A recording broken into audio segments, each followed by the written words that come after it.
नमस्कार दोस्तों, उम्मीद करते हैं कि आप लोग बहुत ही अच्छे होंगे।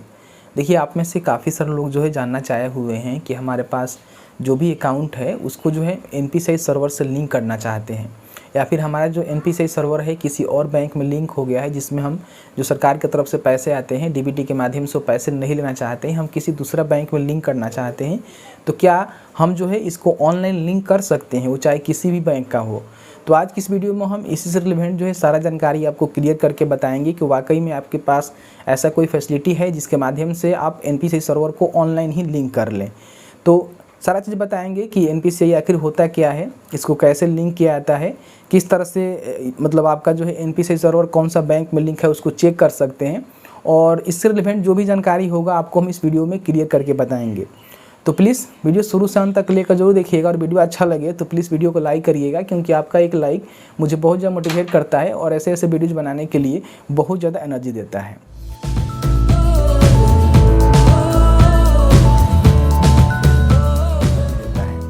देखिए, सबसे पहले हम समझने की कोशिश करते हैं कि आखिर एनपीसीआई होता क्या है।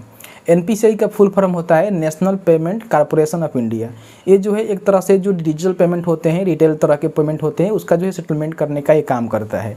जैसे कि आप इसको इस तरह समझ सकते हैं कि गवर्नमेंट की तरफ से जो है किसी स्कीम के माध्यम से या फिर किसी भी तरह का कोई पैसा सेंड करना होता है, तो जो है जो लाभार्थी होता है उसका अकाउंट नंबर, नाम, आईएफएससी कोड डालकर पैसे सेंड नहीं करता है, क्योंकि उसके पास बहुत सारा डेटा होता है और इस तरह से मैन्युअली अगर फिल करके वो पैसे सेंड करेगा तो उसको जो है काफ़ी सारे दिक्कतों का सामना करना पड़ेगा।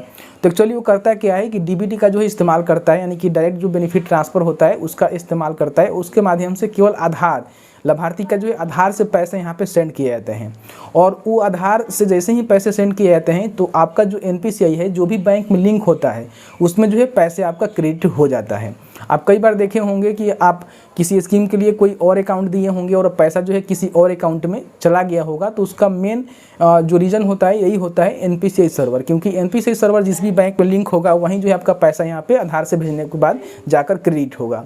तो यहाँ तक आप समझ गए कि एनपीसीआई क्या है। अब यहाँ पे हम समझने की कोशिश करते हैं कि मान लीजिए आपका पास किसी भी बैंक का अकाउंट है जिसमें आप अपना एनपीसीआई सर्वर को लिंक करना चाहते हैं, तो कैसे लिंक कर सकते हैं। लेकिन उससे पहले आपको समझना जरूरी है कि आखिर आप कैसे पता करेंगे कि आपका जो एनपीसीआई सर्वर है वो कौन सा बैंक में लिंक है भी या फिर नहीं है।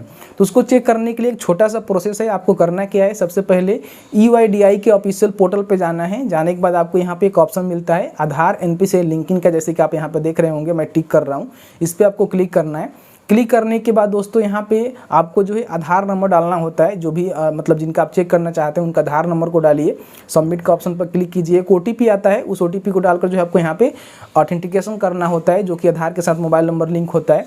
उसके बाद क्या होता है कि यहाँ पे बता दिया जाता है कि आपका जो है कौन से बैंक में एनपीसीआई लिंक है। यहाँ पे आप साफ साफ देखेंगे तो बैंक का नेम भी लिखता है, साथ ही और भी कुछ जानकारी आपको यहाँ पे दे देता है कि कब से लिंक है और इनएक्टिव है कि एक्टिव है। ये भी चीज़ों का ध्यान रखिएगा। अगर एक्टिव होगा तभी उसमें पैसे जाते होंगे, इनएक्टिव हो गया होगा तो उसका डेट भी दिखा रहा होगा कि इतने दिन से जो है इनएक्टिव है। इसका मतलब ये है कि इसमें जो है आपका लिंक पहले था लेकिन किसी कारण इनएक्टिव हो गया है।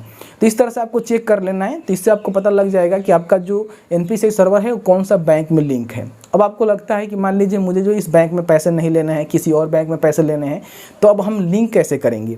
तो देखिए, लिंक करने के लिए सबसे पहले यहाँ पे ऑनलाइन की हम बात करें तो ऑनलाइन जो है कोई भी फैसिलिटी आपको गवर्नमेंट यहाँ पे नहीं देती है या फिर बैंक आपको नहीं देती है। हालांकि कुछ प्राइवेट बैंक है जो आपको ऑनलाइन फैसिलिटी यहाँ पे आधार सीडिंग का देती है, जिसके माध्यम से एनपीसीआई सर्वर लिंक नहीं हो पाता है। इस बात को समझिएगा, क्योंकि अगर आप बैंक में जाएंगे एनपीसीआई सर्वर लिंक करवाने तो आपको जो है काफ़ी सारे दिक्कतों का सामना करना पड़ता है, क्योंकि बैंक से भी जल्दी नहीं हो पाता है। तो आप ऑनलाइन की कैसे अपेक्षा कर सकते हैं, इस बात को ध्यान रखिएगा।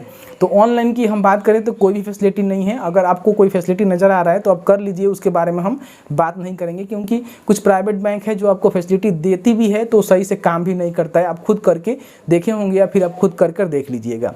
तो आपके पास एक ही विकल्प बचता है कि आपका जहाँ भी अकाउंट है, जो भी ब्रांच में अकाउंट है, वहाँ पर आपको जाकर जो है एनपीसीआई सर्वर लिंक करवाना होता है। उसके लिए करना क्या होता है कि आपको जो है एक फॉर्म मिलता है, बैंक के माध्यम से फॉर्म आपको दिया जा सकता है, या फिर आप चाहें तो हमारे वेबसाइट से उसको डाउनलोड कर सकते हैं। देख सकते हैं कि इस तरह से फॉर्म होता है। इस फॉर्म को आपको फिल करना होता है और ब्रांच में अपने जो है जमा करना होता है। इसके साथ आप आधार कार्ड, पैन कार्ड लगाएंगे और भी फोटो वगैरह अगर आपको मांगा जाएगा तो आपको लगाना होगा, और इसको यहाँ पे ले आकर अपने ब्रांच के जो अकाउंटेंट होते हैं उनके पास इसको जमा करना होता है। वहाँ से क्या होगा कि वेरीफाई करेगा। कई बार जो है 2 से 3 दिन लग जाते हैं, कई बार नहीं भी होता है सर्वर एरर के चलते, क्योंकि एनपीसीआई सर्वर सभी का जल्दी लिंक नहीं हो पाता है। कई सारे लोगों का जो है इंस्टेंट हो जाता है, लेकिन कई सारे लोग का 2-4 दिन 10 दिन भी लग जाते हैं। तो ऐसे में जो है एक ही प्रक्रिया आपके पास होता है, आपको बैंक में जाना है और वहाँ से जाकर आपको लिंक करवाना है। इसके अलावा मुझे लगता है कोई दूसरा तरीका आपको यहाँ पे है जिसके माध्यम से आप कर पाएंगे। ठीक है, तो मैंने यहाँ पे सारा चीज़ आपको क्लियर करके बताया हुआ है। फिर भी आपके मन में किसी प्रकार का कोई सवाल होगा तो आप हमें कमेंट सेक्शन में कमेंट करके बता सकते हैं। उम्मीद करते हैं कि आपको जो है सारा जानकारी यहाँ पे मिल गया होगा। तो चलिए मिलते हैं एक नए वीडियो में एक नए टॉपिक के साथ। तब तक के लिए वीडियो देखने के लिए आपका बहुत बहुत धन्यवाद। आप जहाँ भी रहें सुरक्षित रहें, स्वस्थ रहें। बहुत बहुत धन्यवाद।